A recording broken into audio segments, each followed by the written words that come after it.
right, and we're back. It's good to see you. You heard the earlier conversation that we had with the Qatari Minister of State about the region. You are the Greek National Security Advisor. It's a pleasure to meet you. Pleasure to have this opportunity to talk. How do you see all of the different conflicts that are around the region right now? Because Europe, Greece is in a unique situation. You're obviously part of Europe, but you're also deep in the Eastern Mediterranean, right next to Lebanon, right next to Syria, right next, not far from Yemen. So all of these conflicts, Gaza, all of these conflicts that we've been talking about earlier, in many ways, splash right up onto your shores. How are you feeling right now about the situation in the Middle East as it pertains to your country, your country's national security? Optimistic? Are you feeling pessimistic? Are your conversations here lifting your spirits, or are you going back and going to issue a negative report? How are you feeling these days when we look at the Global Security Forum, which is the title of this event? So before I try to answer your question, Ali Soufan, who is the heart and soul of this effort with the strong support of the Qatari government, told me last night, you're now a team member. And it is a privilege to be part of a process that aims at better understanding conflicts and making a contribution at resolving them. So Greece is, of course, part of the region, because when there is conflict, we suffer. When there is stability, we benefit. So for us, it's important to try to contribute as much as we can. So we have a warship in the UN operation in Lebanon, UNIFIL. We have another warship in EU operation Irini in Libya, another frigate in operation Auspices in the Red Sea to safeguard maritime security. We have a Patriot battery in Saudi Arabia, and we're working closely with a number of governments, Cyprus, Egypt, Jordan, Israel, Lebanon, UAE, Qatar, Saudi Arabia. Exactly. So you're plugged into all these conflicts through your Navy and other means. Give me the sense of the temperature. So I think there's ground for optimism. Looking at the various hotspots in the Middle East, I think there is some hope that if all actors that can help do so, we can have better results. Let me start with Lebanon. Lebanon has been a failed state for a long time. Now you have a strong government. Aoun was a competent military officer. I think he can be a strong president.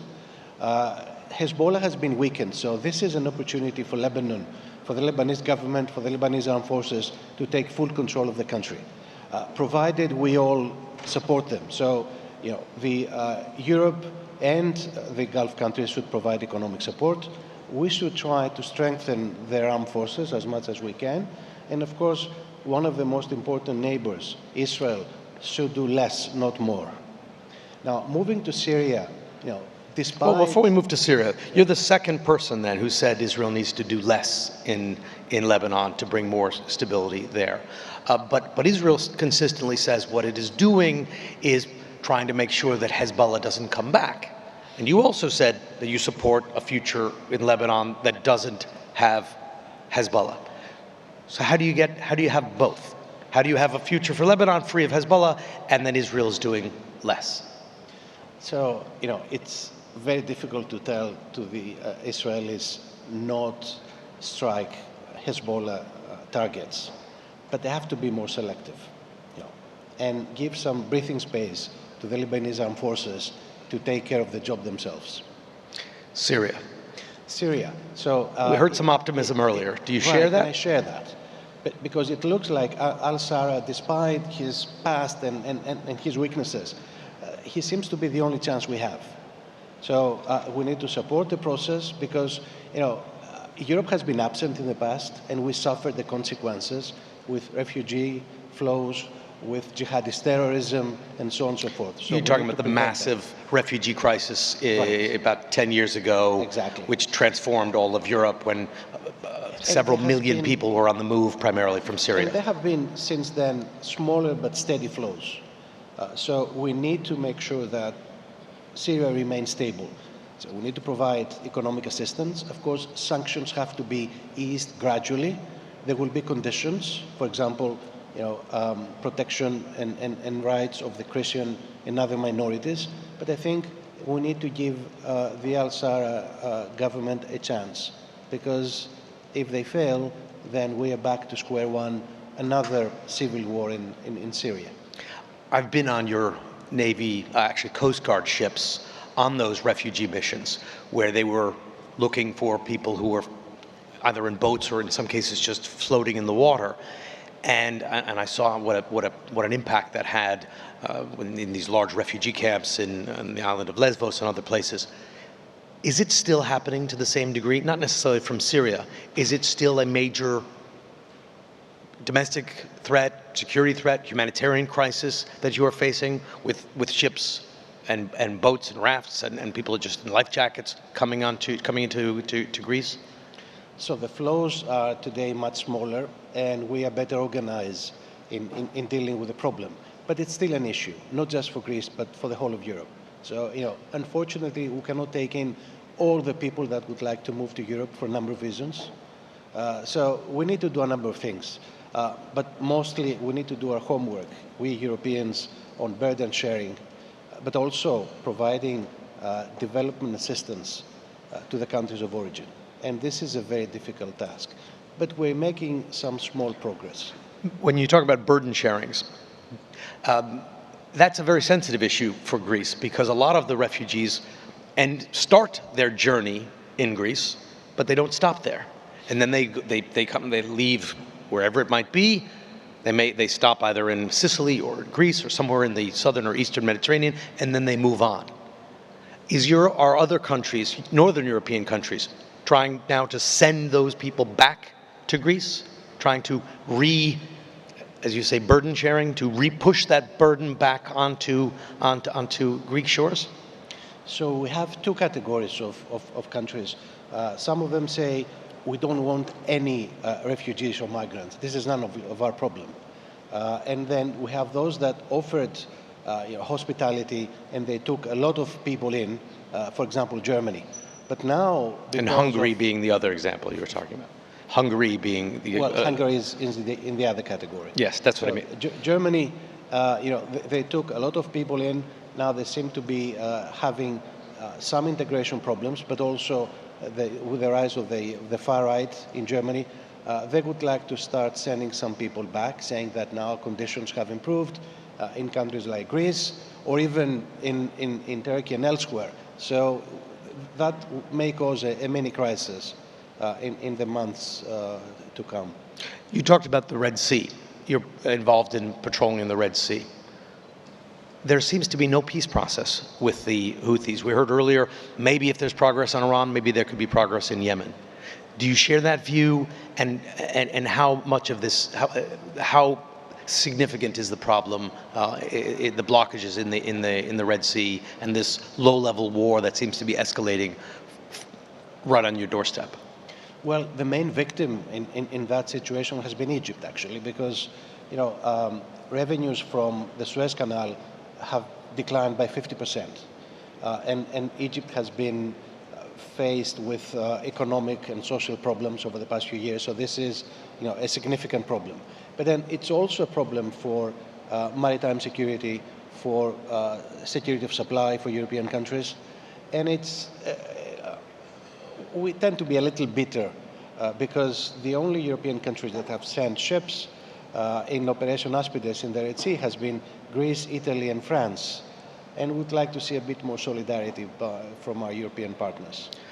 Well, you're not the only one. If you read the Signal chat groups from the Trump administration, they apparently don't have a very high opinion about European unity, solidarity, and action.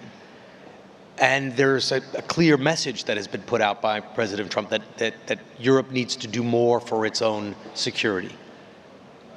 Do you appreciate that message? Do you resent that message? Do you agree with that message? How is that being received? How do you receive it? Well, one could have problems with the rhetoric, not the message itself.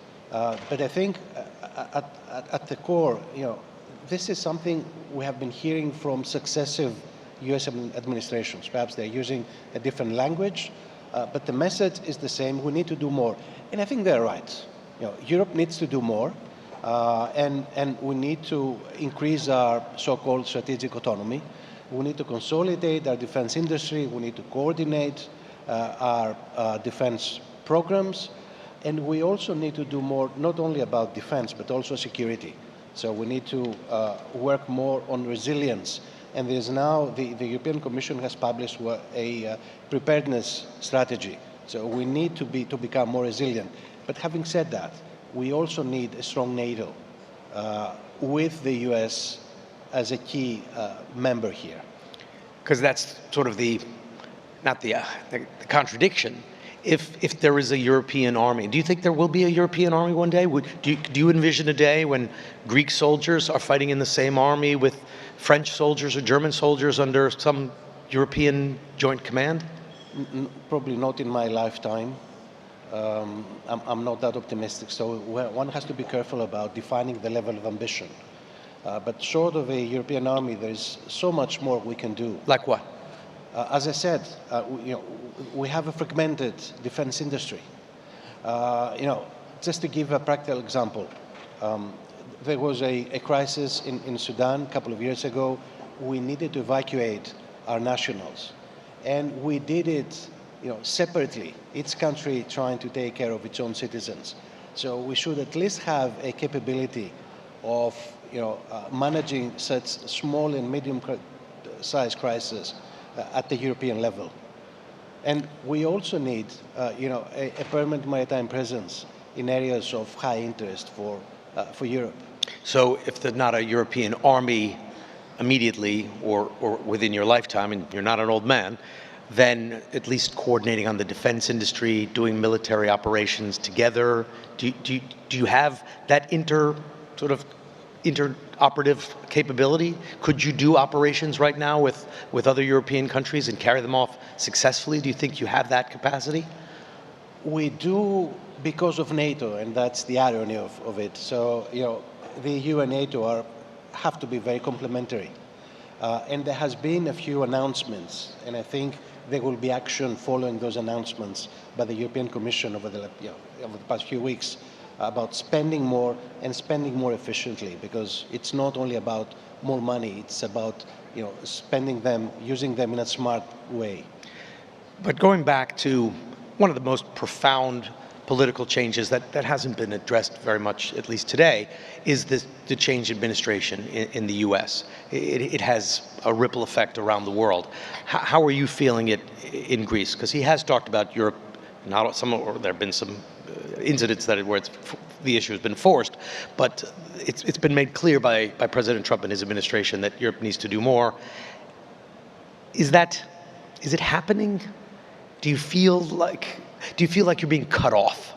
Do you worry that you're going to be abandoned by the United States? A lot of my European friends feel that the United States has turned its back on them, culturally, politically, socially, and that worries them.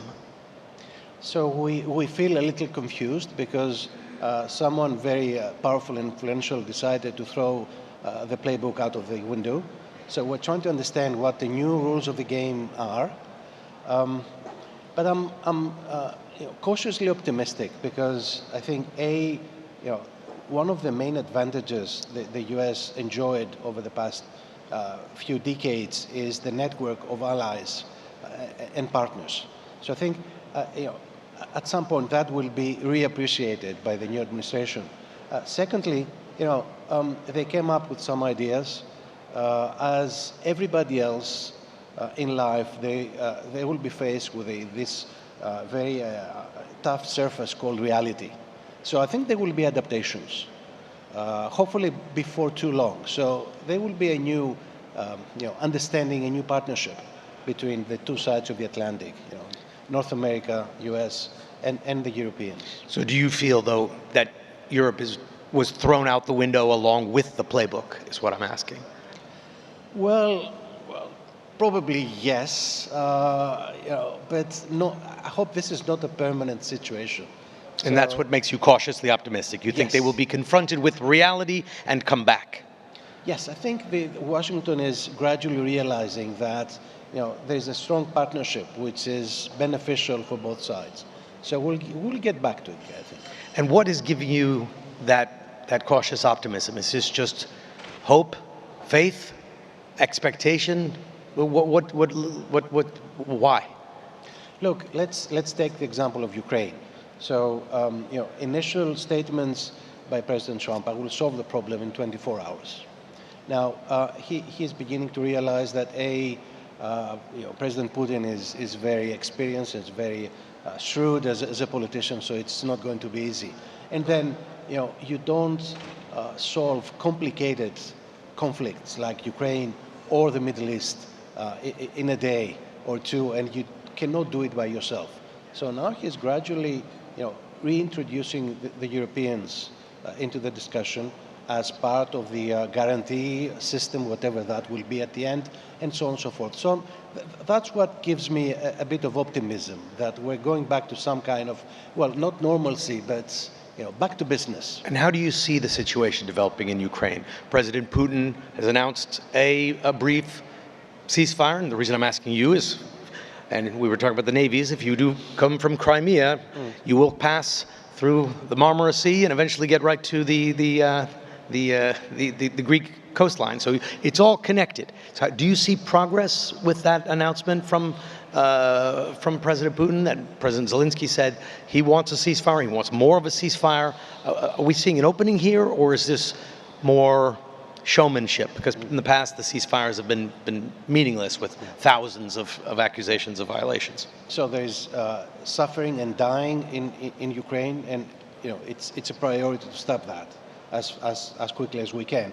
But then one of the reasons, perhaps the main reason why Greece was strongly opposed to the Russian attack against Ukraine, and I think this is an interest we all share in this room, is that aggression shouldn't be rewarded. It has been a cardinal rule of international politics that the borders don't change by force. So, we should try to make sure that this cardinal rule still applies. And do you think it does? Because you said moments ago the rule book has been thrown out the window, and that concept shouldn't take land by force. Was that one of the rules that was chucked out? Hopefully not, and this is, I think, our collective responsibility. And I would like to introduce to our discussion the concept of the global South. Please. So, I think that many of us in Europe are living in what I call the Brussels bubble. Still think that Europe is the center of the world, which hasn't been the case for a long time. But then we start looking at the South as our partners in the effort to make sure that some rules still apply. So it will be catastrophic for many of us if that specific rule stops applying, and it can be interpreted by bigger countries as they please. We were talking earlier about the Greek humanitarian efforts, and Greece has supported many humanitarian efforts to help Middle Eastern conflicts. You were talking about them earlier. We were talking about Gaza. Why was it so difficult, and why does it continue to be so difficult to get aid into Gaza, to get aid to help rebuilding in parts of Lebanon? Is it something that you're working toward? I mean, it seems like I was in Cyprus, in Greek Cyprus, and there was this attempt to send the boats, and there was an attempt to build a dock, and it all fell apart. It seems like there's never been a successful attempt to really bring aid there, and yet you've been suffering the consequences through refugees and through instability around your coast. So we talked in the beginning of our discussion about those conflicts that one can be reasonably optimistic about, and here comes the Palestinian problem. Now, we have a strong strategic partnership with Israel, but we also have a long-standing relationship with the Palestinians. And we, back in the days where the PLO was considered to be a terrorist organization, we suffered the consequences for, supporting them, on a humanitarian basis. So, this has been a very difficult problem to tackle. And it's difficult, again, to be optimistic. But then, to go back to one of the famous quotes of Sherlock Holmes, when he said, when you eliminate everything that is improbable, then what is left, what is impossible, however improbable it looks, it must be the truth. So one looks at the Palestinian problem. The Palestinians cannot be evicted from their homeland. The one-state solution will not work because of demographic trends. A non-solution, I would argue, is too costly for both sides. And I would say that the radicalization of the Palestinians is probably the greatest threat for the security of Israel. So what is left is the two-state solution. Now, yes, the situation has changed on the ground. It's now much more difficult to implement it, but it's the only solution left. So we need to find ways to work in that direction. So if you would put the Israeli-Palestinian conflict and the Gaza ongoing war in the difficult but no other better solution than to resolve it category, what would be something that you think is more solvable now, more achievable now, that would improve security for your country? But can I slightly change the question and say that trying to change the calculus of the Israeli government, they think they're faced with several problems. One is Lebanon, so that can be tackled, I think. Another is Syria, and then you need a stronger American presence there. To be influential, you need boots on the ground, not take the few troops that you have out of the country. So you need stronger U.S. involvement to try to stabilize Syria. So you think U.S. troops who are currently working with the Kurds should stay? I think they should stay. I'm not sure what the Trump administration will decide to do. Then Iran, on which you know much more than I do, but that's perhaps the most I wouldn't say that. I just arrived from there, but please. Right. So if there's progress, and it's a possible scenario. I mean, it can go wrong or it can go right.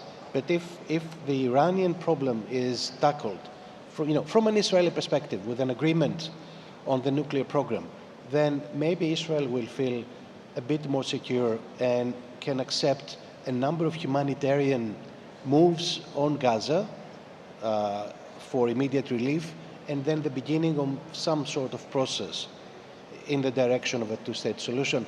And this is where friends of Israel and the Palestinians, like Greece, like countries in the region, like other European countries, there we have to make an effort. So it sounds like we've come back to the initial question I was asking. Why has it been so difficult for Greece and other European countries in the Eastern Mediterranean to help with Gaza when that corridor was such a failure? Are you saying that you tackle the problem from the outside in? You get to the core of the Israeli-Palestinian problem, ongoing decades of crisis, to prevent radicalization and to prevent the demographic time bomb from exploding by doing the other ones first. Lebanon, Syria, Iran potentially. You do what's doable first and then encroach onto the larger problem? Is that what you're saying? Yes. May not be an immediate relief for the Palestinians, especially those living in Gaza. But I think this is the most pragmatic solution from our perspective. And have you proposed that to anyone? Is anyone working on that in that framework? Oh, there's lots of countries working in that context. Now, maybe the results are not visible yet, but I think there's a group of like-minded countries in the EU, but also in the region, that are working in that direction. Because I've heard, I know some of the people involved in the process. We met some of them are here in this room today. Is there a coordinated effort to make this happen? Or are people working individually? Okay, we'll work on the Lebanon problem, and that's separate. And then we'll work on the Iran issue, and that's separate. Is there a strategy that would tie these together as you're proposing? So I would like to say that there is a master plan. There isn't. So we need more coordination, and we need more opportunities like this one to try to find specific solutions to various parts of the puzzle? Well, we have run out of time, and maybe this is it went quick. Maybe this is an opportunity for you to engage in that project and meet some of the people at this forum and push forward the agenda of peace and dialogue. Thank you very much for spending some time and engaging in this.